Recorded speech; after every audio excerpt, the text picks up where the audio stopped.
Shalom rekan-rekan sekalian. Saya izin boleh buka masker boleh ya?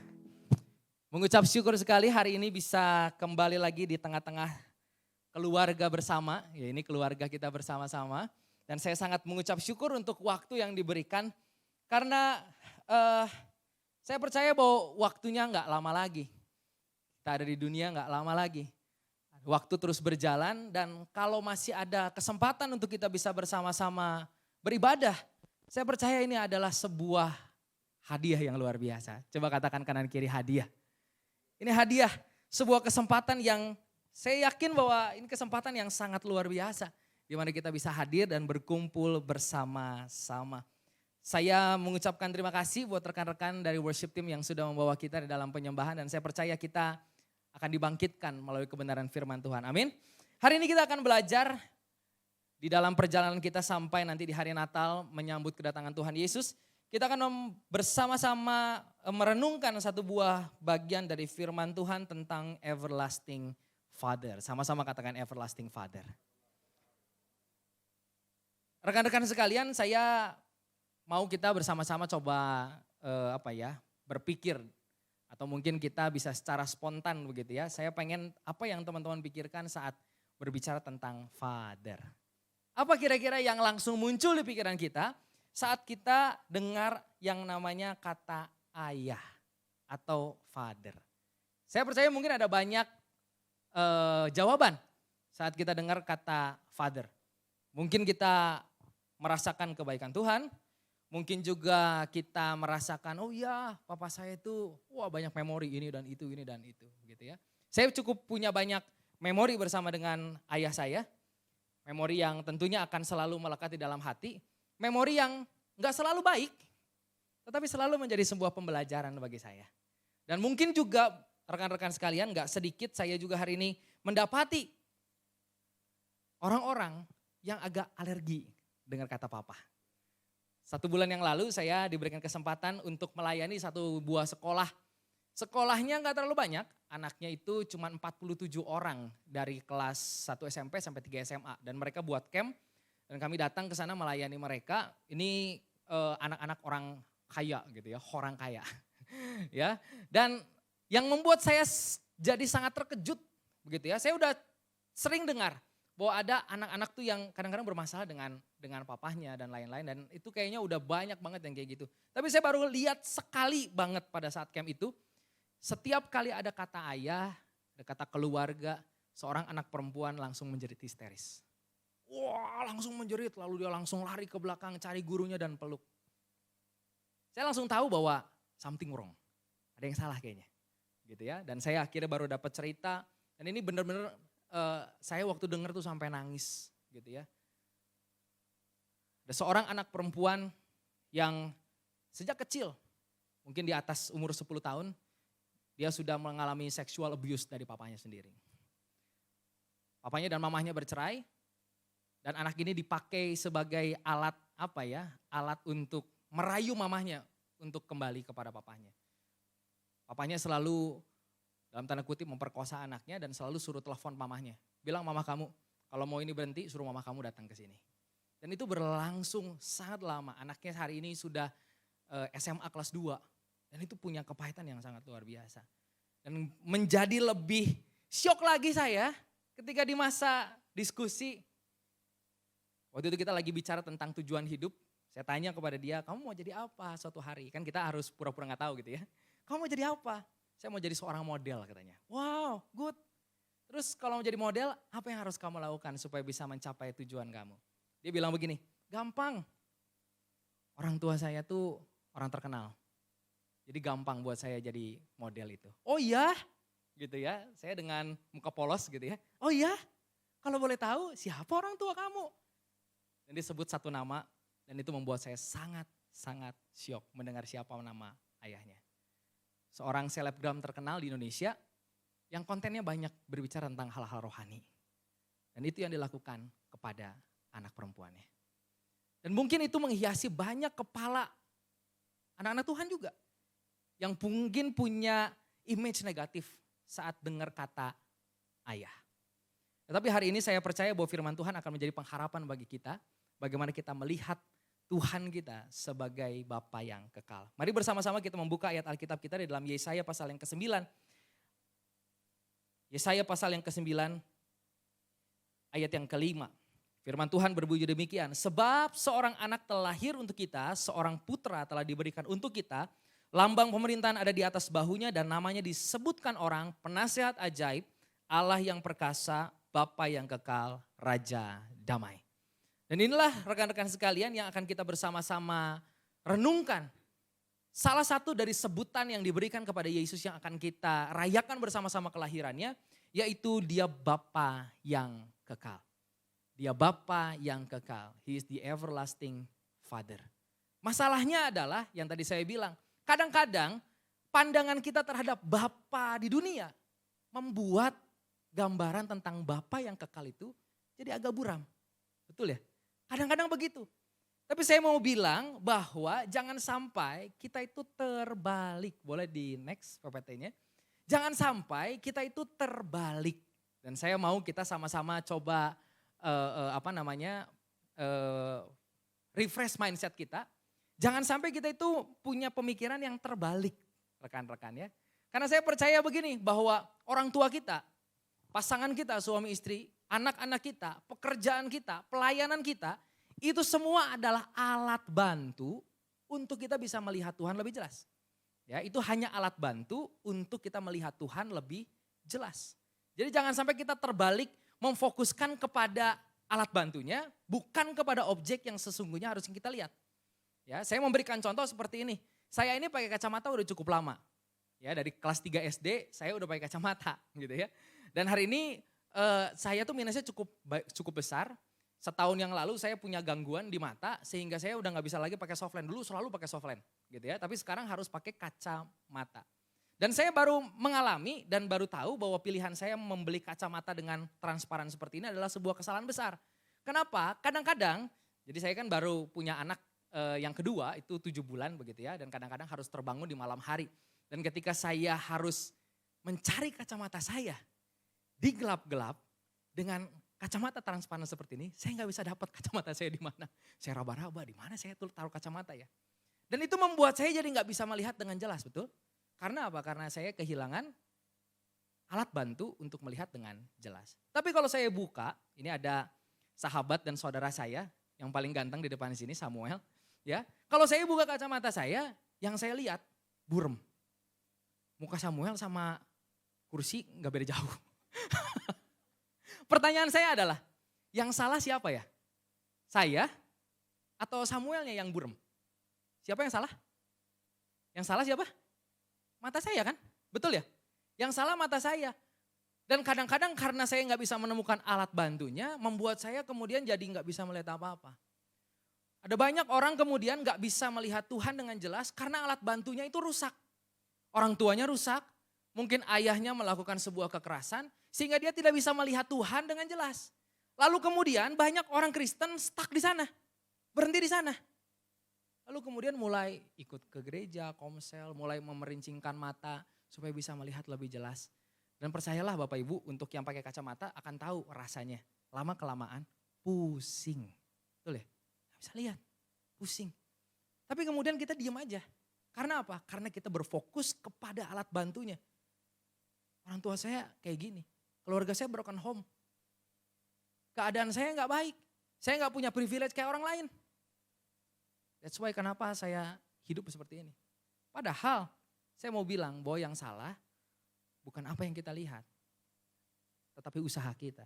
Karena yang paling gampang rekan-rekan, ketika saya nggak dapat kacamata saya dan saya harus cari diapers di malam hari. Cara yang paling gampang bukannya begini, bukan bikin pusing. Cara paling gampang adalah come closer. Dengan saya berjalan lebih dekat, bener Samuel, bener ya. Benar ya?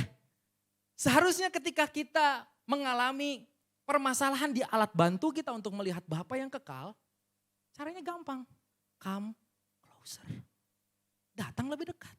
Supaya kita bisa lihat lebih jelas. Jangan cuma diem lalu menyalahkan keadaan.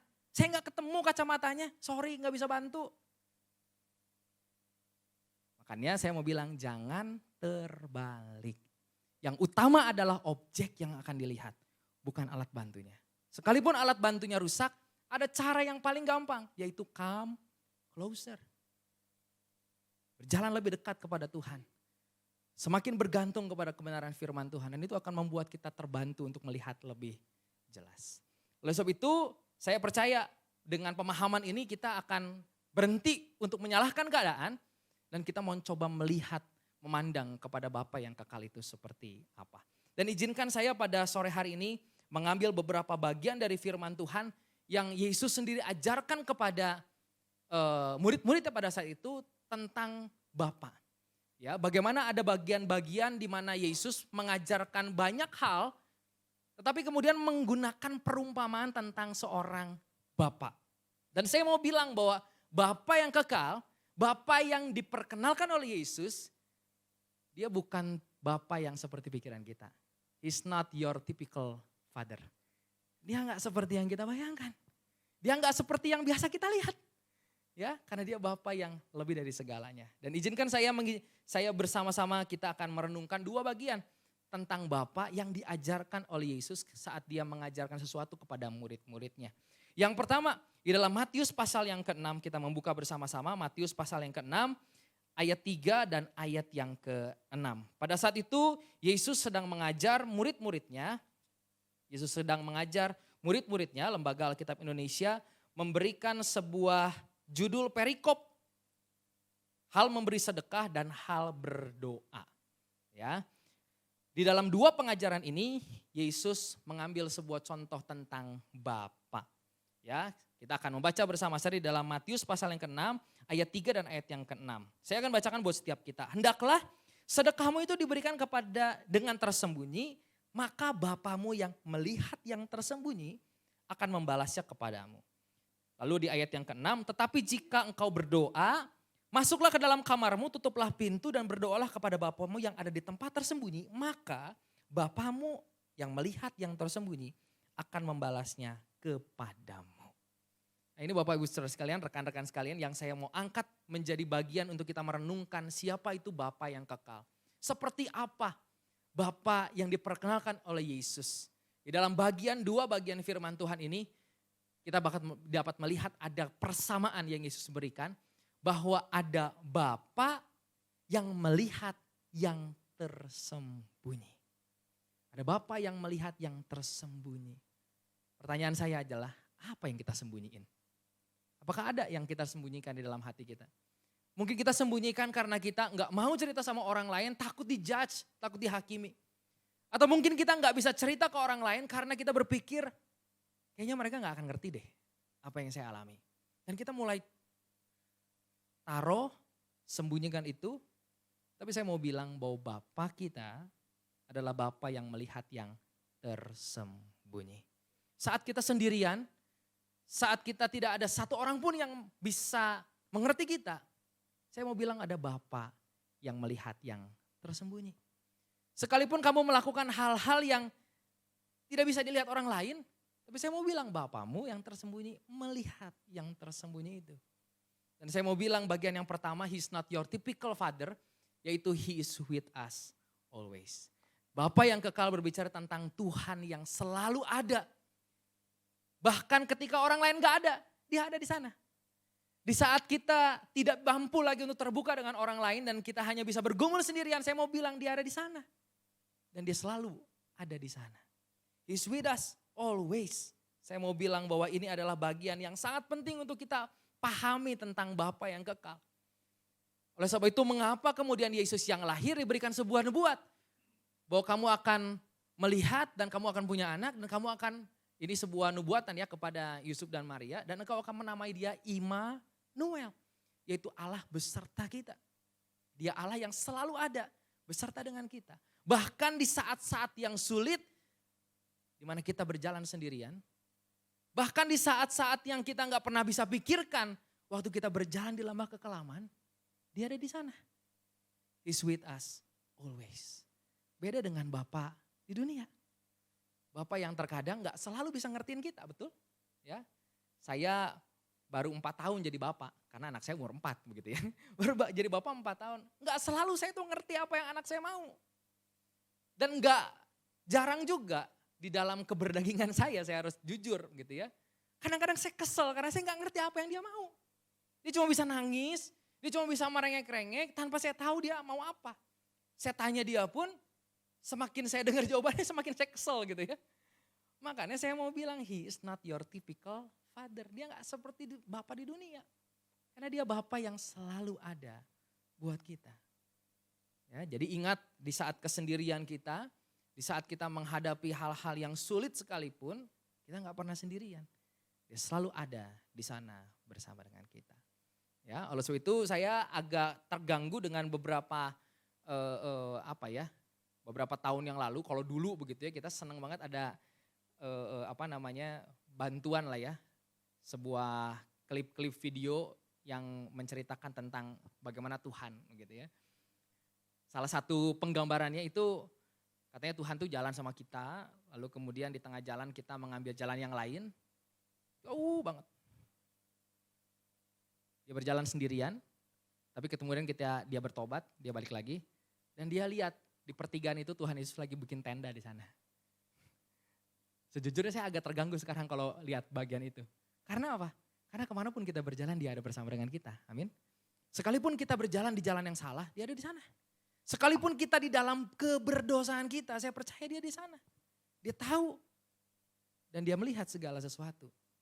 Oleh sebab itu menjadi pengharapan buat kita bahwa Bapa yang kekal adalah Bapa yang selalu ada buat kita. Dia Allah yang tidak pernah sekali-kali pun meninggalkan ciptaan tangannya, yaitu setiap kita. Ya, jadi itu bagian yang pertama, he's not your typical father. Yang kedua, rekan-rekan sekalian, apa yang kita bisa pelajari tentang Bapa sesuai dengan pelajaran yang diajarkan oleh Tuhan Yesus.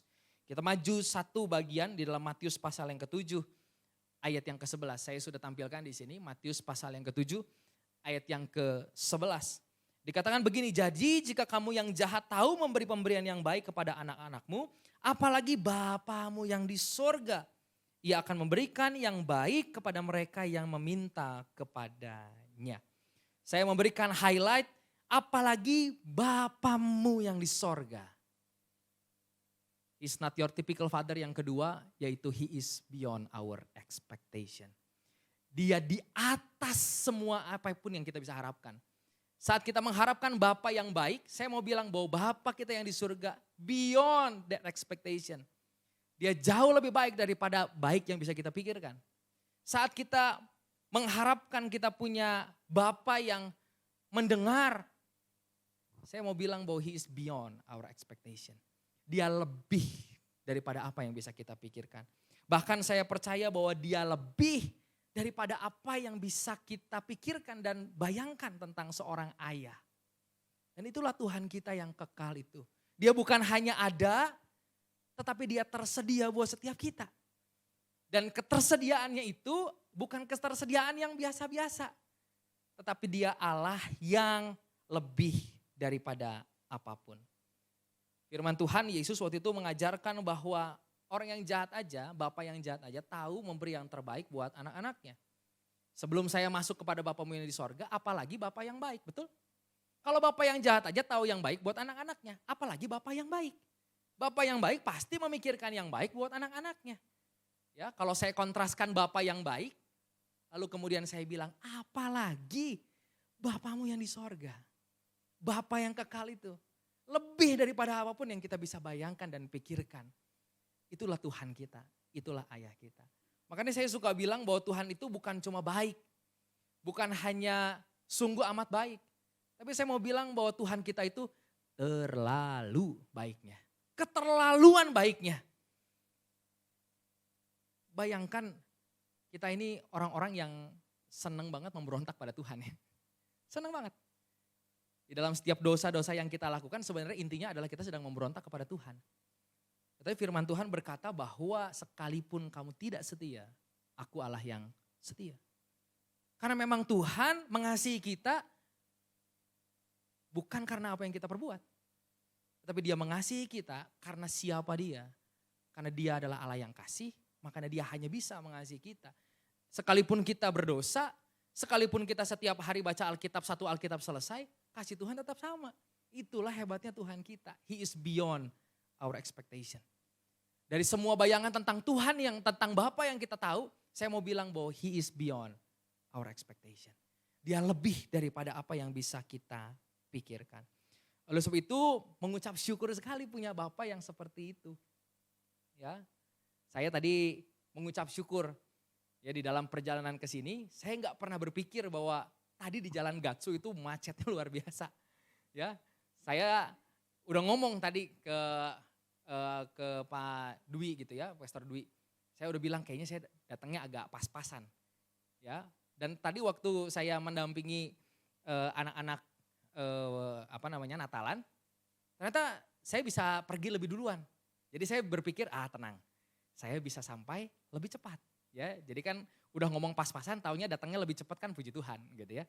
Dan saya udah bersiap-siap karena saya lihat wah ini kayaknya mendung nih, saya naik mobil deh, gitu ya. Saya udah siap-siap di mobil, gitu ya. Terus istri saya lewat, dia bilang begini, nggak naik motor aja.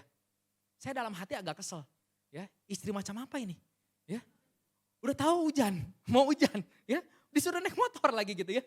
Saya kadang-kadang suka, ini teh mau hujan. Terus dia ngingetin, siapa tahu macet. Oh iya bener juga ya, bener juga. Jadi akhirnya saya matikan mobil saya ambil motor, saya siap-siap, saya berangkat. Bener di tengah jalan hujan. Ya makanya saya pakai jas hujan dulu, lalu ngebut ke sini dan saya baru tahu dari Jalan Pelajar Pejuang itu udah macetnya luar biasa. Selap selip gitu ya, luar biasa. Masuk ke Gatsu, macet total. Akhirnya nyampe di sini, telat dikit lah gitu ya. Tapi saya mau ngecap syukur.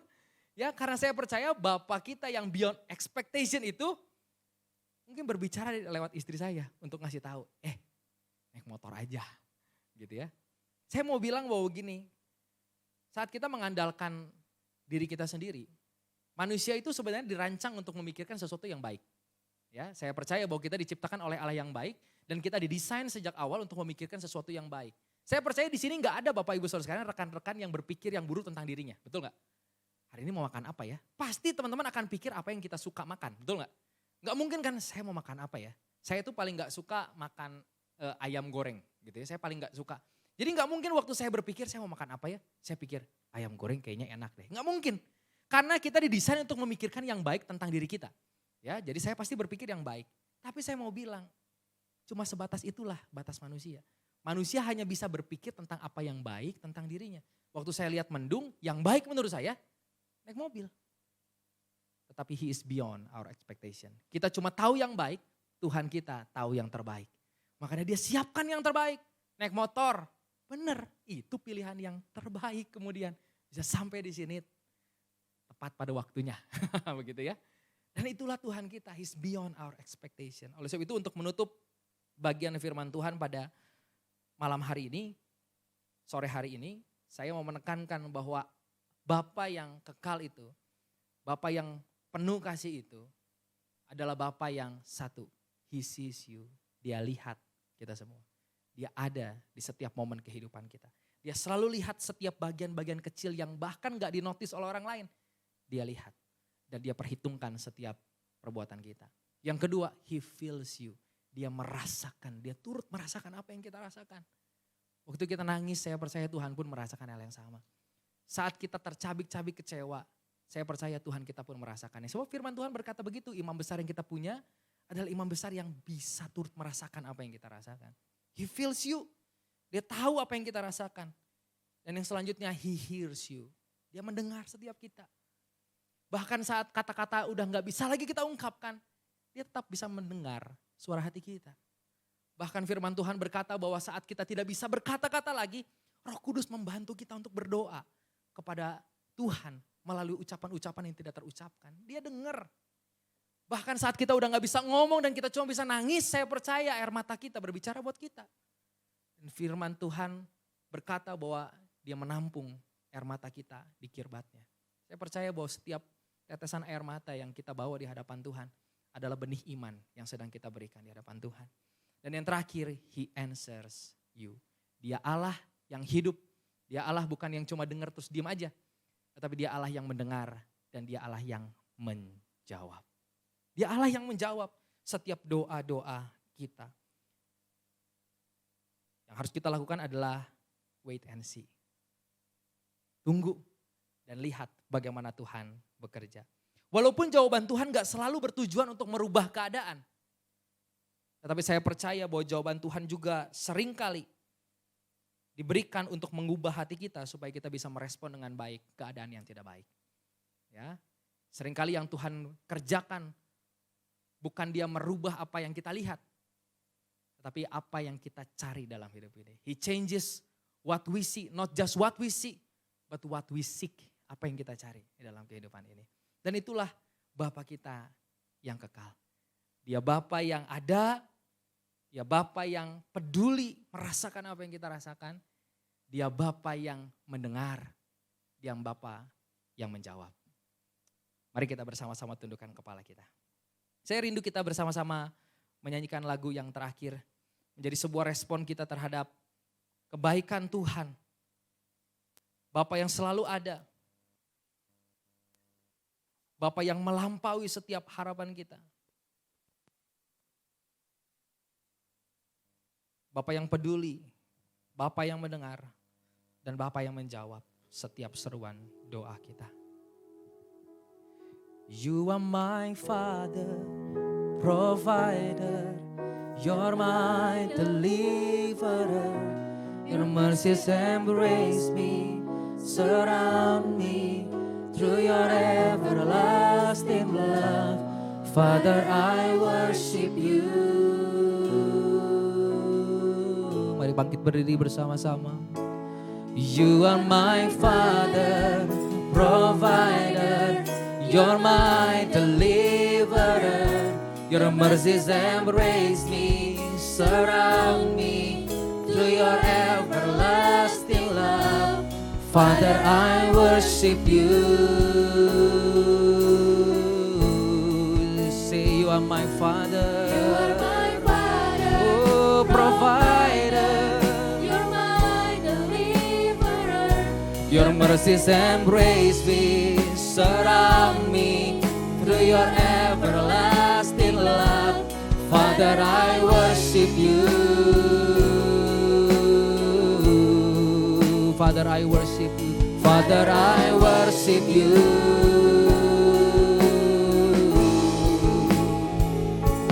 Father, I worship you. Sore hari ini saya rindu untuk kita bisa bersama-sama berdoa di hadapan Tuhan.